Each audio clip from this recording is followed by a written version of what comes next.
जय हिंद। आज हम बात करने वाले हैं केंद्र सरकार की एक ऐसी भर्ती के बारे में जो सिर्फ एक नौकरी नहीं बल्कि नौकरियों का एक पूरा खजाना है। जी हां, ये एक ऐसा रास्ता है जिसके बारे में बहुत कम लोग जानते हैं और शायद इसीलिए यहां मौके कहीं ज्यादा हैं। तो चलिए इस छिपे हुए अवसर को जरा करीब से समझते हैं। जरा सोचिए, सिर्फ एक एग्जाम और 300 से भी ज्यादा तरह की सरकारी नौकरियों के दरवाजे खुल जाएं। सुनने में अजीब लगता है ना? लेकिन यही एसएससी सिलेक्शन पोस्ट की सबसे बड़ी और सबसे अनोखी खासियत है। ये कोई आम परीक्षा नहीं है और आज हम इसी की पूरी पड़ताल करने वाले हैं। तो आज की हमारी बातचीत का सफर कुछ ऐसा रहेगा। सबसे पहले हम समझेंगे कि ये एक परीक्षा कई नौकरियों वाला कॉन्सेप्ट है क्या। फिर जानेंगे कि सिलेक्शन पोस्ट असल में होती क्या है और कोई ये परीक्षा क्यों दे। इसके बाद सिलेक्शन प्रोसेस में जो नए बदलाव आए हैं उन पर भी नजर डालेंगे।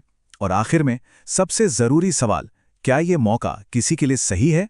तो चलिए शुरू करते हैं सबसे पहले और सबसे अनोखे कॉन्सेप्ट से कि आखिर कैसे एक ही परीक्षा से इतनी सारी नौकरियों के दरवाजे खुल सकते हैं। देखिए, होता क्या है कि केंद्र सरकार के अलग अलग विभागों में ना अक्सर छोटी छोटी वैकेंसीज निकलती रहती हैं। मान लीजिए कहीं लैब असिस्टेंट की जरूरत है तो कहीं पर फायर ऑपरेटर की। अब इन सभी बिखरी हुई नौकरियों को एसएससी एक साथ इकट्ठा करता है और साल में एक बार ये परीक्षा कराता है। इससे सरकार का भी काम आसान हो जाता है और उम्मीदवारों का भी। अच्छा, अब ये सवाल मन में आता है कि ये सिलेक्शन पोस्ट आखिर भला क्या है। चलिए इसे एकदम आसान भाषा में समझते हैं। तो देखिए, सिलेक्शन पोस्ट उन खास पदों के लिए होती है जिनके लिए एक स्पेशल क्वालिफिकेशन या अनुभव चाहिए होता है।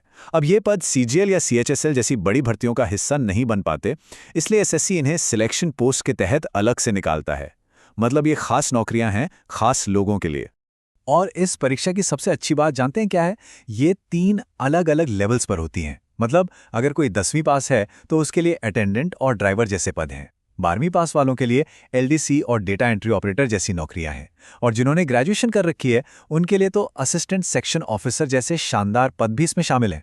अब आता है सबसे बड़ा और काम का सवाल कि बाकी सारी पॉपुलर परीक्षाओं को छोड़कर कोई इस परीक्षा पर ध्यान क्यों दे? इसके जो फायदे हैं वो वाकई बहुत मजबूत हैं। अच्छा, अब जो सबसे मजेदार बात है वो है कंपटीशन का लेवल। देखिए, सीजीएल या सीएचएसएल जैसी परीक्षाओं में क्या होता है, एक एक पोस्ट के लिए लाखों की भीड़ होती है। लेकिन सिलेक्शन पोस्ट में यहां हर पोस्ट के लिए सिर्फ कुछ हजार लोग ही होते हैं। तो सोचिए, इसका सीधा सीधा मतलब यह हुआ कि सिलेक्शन होने के चांस यहां कहीं ज्यादा है। और अगर सैलरी की बात करें तो यहां भी ये परीक्षा किसी से कम नहीं है। इसमें लेवल 1 से लेकर लेवल 8 तक के पद होते हैं और जो टॉप लेवल की पोस्ट्स हैं उनमें सैलरी 1.5 लाख रुपए प्रति माह तक भी जा सकती है। कमाल है ना? अरे, फायदे तो अभी और भी हैं। उम्र की सीमा में काफी छूट मिलती है। मतलब जो लोग दूसरी परीक्षाओं के लिए ओवर एज हो चुके हैं वो भी यहाँ अप्लाई कर सकते हैं। जॉब प्रोफाइल में इतनी वैरायटी है कि हर किसी के लिए कुछ ना कुछ है और ज्यादातर पदों के लिए सिर्फ एक ही एग्जाम होता है। सच कहूं तो ये वाकई में एक अनदेखा खजाना है। चलिए अब जरा सिलेक्शन प्रोसेस की बात करते हैं और ये भी देखते हैं कि इस साल इसमें क्या कुछ नया और अलग होने वाला है। सबसे पहले तो तारीखें नोट कर लीजिए। आवेदन 13 अप्रैल से शुरू हो चुके हैं और 4 मई को बंद हो जाएंगे। अगर फॉर्म में कोई गलती हो जाती है तो उसे सुधारने का मौका 11 से 13 मई तक मिलेगा और परीक्षा वो जून में हो सकती है। मतलब समय बहुत कम बचा है। अब फीस की बात करें तो ये सिर्फ 100 रुपये है। लेकिन यहाँ एक ट्विस्ट है, ये 100 रुपये पूरी परीक्षा के लिए नहीं है बल्कि एक पोस्ट के लिए है। इसका मतलब अगर कोई 10 अलग अलग पोस्ट के लिए अप्लाई करना चाहता है तो उसे 10 बार 100 रुपये यानी 1000 रुपये देने होंगे। सिलेक्शन का प्रोसेस काफी सीधा और सरल है। सबसे पहले एक ऑनलाइन कंप्यूटर बेस्ड एग्जाम होगा। फिर अगर किसी पोस्ट के लिए जरूरी है तो एक स्किल टेस्ट होगा जैसे टाइपिंग या ड्राइविंग टेस्ट। और आखिर में डॉक्यूमेंट वेरिफिकेशन। बस, कोई मेंस नहीं, कोई इंटरव्यू नहीं, एकदम सीधी सादी प्रक्रिया। एग्जाम पैटर्न की बात करें तो 100 सवाल 200 नंबर के होंगे और हर गलत जवाब पर आधा नंबर कटेगा। ये तो सब पहले जैसा ही है।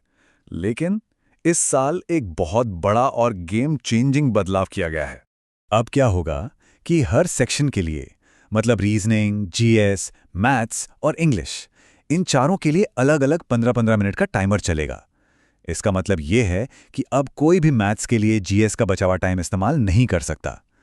इससे पेपर थोड़ा ट्रिकी ज़रूर हो सकता है, लेकिन एक्सपर्ट्स का मानना है कि इससे कट ऑफ थोड़ी नीचे भी जा सकती है।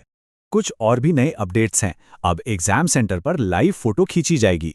फॉर्म भरने के लिए एक माई एसएससी मोबाइल ऐप भी आ गई है और धोखाधड़ी रोकने के लिए आधार ऑथेंटिकेशन को भी जरूरी कर दिया गया है। तो कुल मिला के प्रोसेस को और भी सिक्योर और मॉडर्न बनाया जा रहा है। तो इतनी सारी बातें जानने के बाद अब हम आते हैं सबसे अहम सवाल पर। क्या यह परीक्षा, ये मौका किसी के लिए सही है? तो देखिए, निचोड़ यह है कि सिलेक्शन पोस्ट सच में अफसरों का एक महासागर है। लेकिन इस महासागर में गोता लगाने और मोती निकालने के लिए यह जरूरी है कि किसी की एजुकेशनल क्वालिफिकेशन और एक्सपीरियंस उस खास पोस्ट की जरूरत से मेल खाता हो। यह सिर्फ एग्जाम पास करने की बात नहीं है, बल्कि सही पोस्ट के लिए सही उम्मीदवार होने की बात है। तो अब सवाल यही उठता है कि क्या कोई अपनी योग्यताओं का सही से मिलान करके इस कम भीड़ वाले रास्ते पर चलकर एक पक्की सरकारी नौकरी पाना चाहेगा? ये सोचने वाली बात है और इसका जवाब हर किसी को खुद ढूंढना होगा। आज के लिए बस इतना ही। जय हिंद।